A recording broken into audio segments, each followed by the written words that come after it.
दोस्तों क्या आप जानते हैं ओला को लॉन्च करने वाला कौन था और कैसे आया ओला का आइडिया उसके माइंड में? आखिर ओला कैसे बनी भारत की नंबर 1 कंपनी? जानेंगे दोस्तों आज की इस वीडियो में। आप बने रहिए एंड तक हमारे साथ और हमारे पेज को फॉलो नहीं किया तो जल्दी से कीजिए। आइए सबसे पहले आपको बताते हैं कि ओला के फाउंडर कौन थे। दोस्तों इनका नाम है भाविश अग्रवाल। भाविश अग्रवाल का जन्म 25 अगस्त 1985 को पंजाब के लुधियाना शहर में हुआ था। नरेश कुमार अग्रवाल उनके पिताजी हैं और उषा अग्रवाल उनकी माताजी हैं। भाविश ने मुंबई के इंडियन इंस्टीट्यूट ऑफ टेक्नोलॉजी से कंप्यूटर साइंस में बीटेक इंजीनियरिंग की डिग्री हासिल की। इसके बाद माइक्रोसॉफ्ट में 2 साल तक काम किया। एक दिन भाविश बेंगलुरु से बांदीपुर के लिए निकले। उन्होंने एक टैक्सी बुक की और रास्ते में टैक्सी ड्राइवर ने अचानक ज्यादा किराए की मांग कर दी, जिस पर भाविश और उस टैक्सी ड्राइवर के बीच कहासुनी हो गए और भाविश ने एक्स्ट्रा पैसे देने से साफ इनकार कर दिया। इस पर टैक्सी ड्राइवर ने आगे जाने से मना कर दिया। उस दिन भाविश बीच रास्ते में उतर गए, पर उनका उतरना दोस्तों हम सबके लिए कारगर सिद्ध हुआ। मन ही मन वो सोच रहे थे कि आज जो परेशानी उनको उठानी पड़ी है, पता नहीं कितने लोग रोजाना इस समस्या का सामना करते होंगे। और तभी उनके दिमाग में एक आइडिया आया। भाविश ने दोस्तों अपनी ट्रेवल वेबसाइट को कैब सर्विस में बदलने का फैसला किया और इस काम के लिए उन्होंने अपने एक दोस्त अंकित भाटी को भी शामिल कर लिया और दोनों ने मिलकर 3 दिसंबर 2010 को ओला कैब को लॉन्च कर दिया। भाविश जैसे ही हटकर सोचने वाले उनके दोस्त अंकित भाटी भी कंपनी में शामिल हो गए। आपको बता दें उन्होंने भी इसी कॉलेज से IIT और एमटेक की डिग्री प्राप्त की है। दोस्तों भाविश के पेरेंट्स उनके इस फैसले से बिल्कुल भी खुश नहीं थे, क्योंकि उनका कहना था कि IIT करने के बाद ट्रेवल एजेंट बनना था, तो IIT करने की जरूरत क्या थी।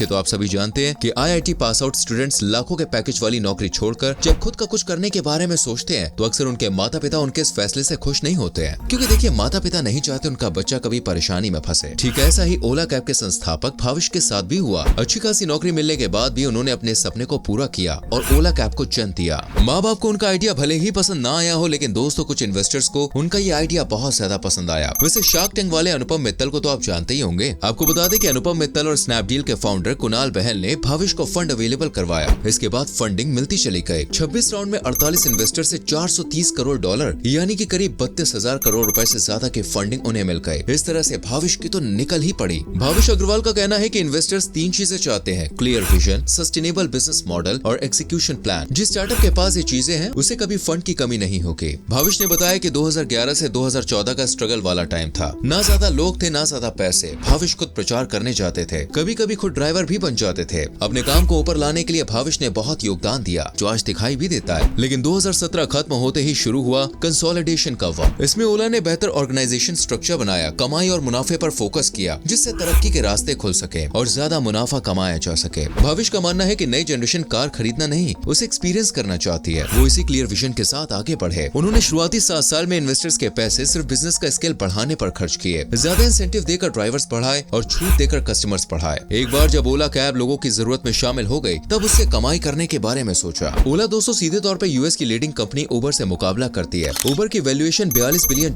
है, जो ओला से 25 गुना ज्यादा है। इसके अलावा भारत में अन्य कंपेटिटर्स में मेरू कैब, ज़ूम कार और रैपिडो शामिल है। ओला कैब एग्रीगेटर कंपनी है, यानी ये केवल कैब बुकिंग सर्विस अवेलेबल कराती है। कंपनी के पास दोस्तों अपनी कार नहीं है, लेकिन ऐप के जरिए वो कस्टमर्स और कैब ड्राइवर्स को जोड़ती है। ऐप पर हुई बुकिंग में ही उसका कमीशन भी फिक्स होता है। ओला ने भारत के अलावा दोस्तों ऑस्ट्रेलिया, न्यूजीलैंड और ब्रिटेन में भी अपनी कैब सर्विस शुरू की। ओला ने अब तक 6 कंपनियों taxi for sure, food Panda, geo tag, quark, Riddler और पिकअप का अधिग्रहण किया है। अब ओला कंपनी दोस्तों इलेक्ट्रिक स्कूटर बना रही है। ये 2 वेरिएंट में अवेलेबल है। वहीं आने वाले सालों में ओला इलेक्ट्रिक कार भी लॉन्च करने वाली है, जिसकी 2024 तक आने की संभावना है। दोस्तों भाविश सफर के दौरान समझ चुके थे कि कम दाम में अच्छी सर्विस देने से ही इस कंपनी को बड़े लेवल पर रन किया जा सकता है। इसलिए उन्होंने कुछ ऐसा सोचा जो कस्टमर्स को और कोई ना दे सके। 10 रुपए में 17 रुपए प्रति किलोमीटर की दर से ओला अपनी बेहतरीन सर्विस देती है और आज 70 से भी ज्यादा शहरों में 1.5 लाख लोग प्रतिदिन उनकी सर्विस का लाभ ले रहे हैं। और इस बात में दोस्तों कोई भी दो राय नहीं है कि ओला में बैठने के बाद कोई ऐसा फील भी नहीं कर सकता कि वो अपनी कार में नहीं बैठा है। वही कस्टमर को कार बुक करने के लिए या पेमेंट के लिए उनके ऑफिस न आना पड़े, इस बात का भी ध्यान रखा गया है और ऑनलाइन के जरिए ये सारी सुविधाएं उपलब्ध हैं। हालांकि दोस्तों शुरुआत में ऐसा नहीं था, लेकिन फिलहाल कैब सर्विस और तकनीक का कॉम्बिनेशन बहुत ही बढ़िया रहा, क्योंकि इसके ऐप को इस तरह से डिजाइन किया गया है जिससे कस्टमर्स को अपनी सुविधा की सारी जानकारी मिल सके। वो ऑनलाइन ही बुकिंग कर सके, रेटिंग और रिव्यू देख सके और अपने फोन की हेल्प से क्वालिटी की पूरी चेकिंग कर सके। भाविश और अंकित दोनों ने कंपनी साथ साथ रन करने की सोची और आगे बढ़ते गए। कंपनी को ऊपर तक पहुंचाने के लिए दोस्तों उन्हें जो भी रास्ते ठीक लगे उन दोनों ने मिलकर तय किए और धीरे धीरे कंपनी आगे प्रोग्रेस करती चली गई। ये भाविश का ही विश्वास था कि वो एक दिन ऐसी कंपनी का निर्माण करेंगे जिसका नाम हर व्यक्ति की जुबान पर होगा। मैं आपको बता दूं, ओला ने सिर्फ 3 साल में ही दोस्तों 1 अरब तक कमा लिया है और आज की तारीख में अगर हम देखें तो इस कंपनी ने 100 से भी ज्यादा शहरों में अपना परचम लहराया है। भाविश अग्रवाल और उनकी पत्नी राज लक्ष्मी ने एक फैसला लिया है कि वो कभी कभी भी खुद की कार नहीं खरीदेंगे और वो हमेशा ओला सर्विस का ही यूज करेंगे।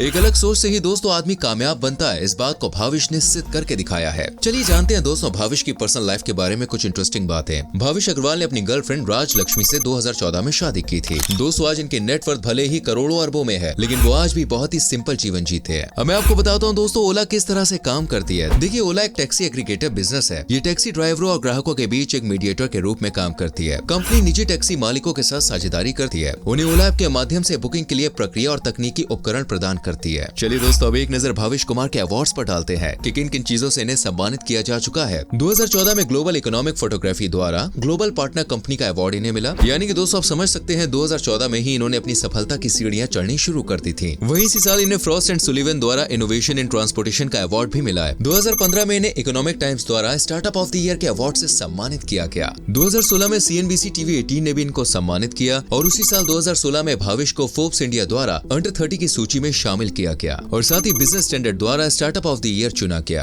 एक्सप्रेस IT द्वारा मोबिलिटी लीडर अवार्ड दिया गया। 2017 में दोस्तों भाविश को इकोनॉमिक टाइम्स द्वारा एंटरप्रेन्योर ऑफ द ईयर चुना गया और साथ ही एशिया बिजनेस लीडर्स इंडेक्स द्वारा सेक्टर ऑफ द ईयर का अवार्ड भी मिला। 2018 cyber media ICT business awards में IT person of the year ये चुने गए। उम्मीद करते हैं दोस्तों आप इनकी लाइफ से इंस्पायर हुए होंगे, इनकी ये कहानी आपको अच्छी लगी होगी। कुछ कहना चाहते हैं तो कमेंट सेक्शन में लिख सकते हैं। वीडियो को लाइक और शेयर भी करना। आने वाली वीडियोस को देखने के लिए हमारे पेज को फॉलो करना ना भूलें।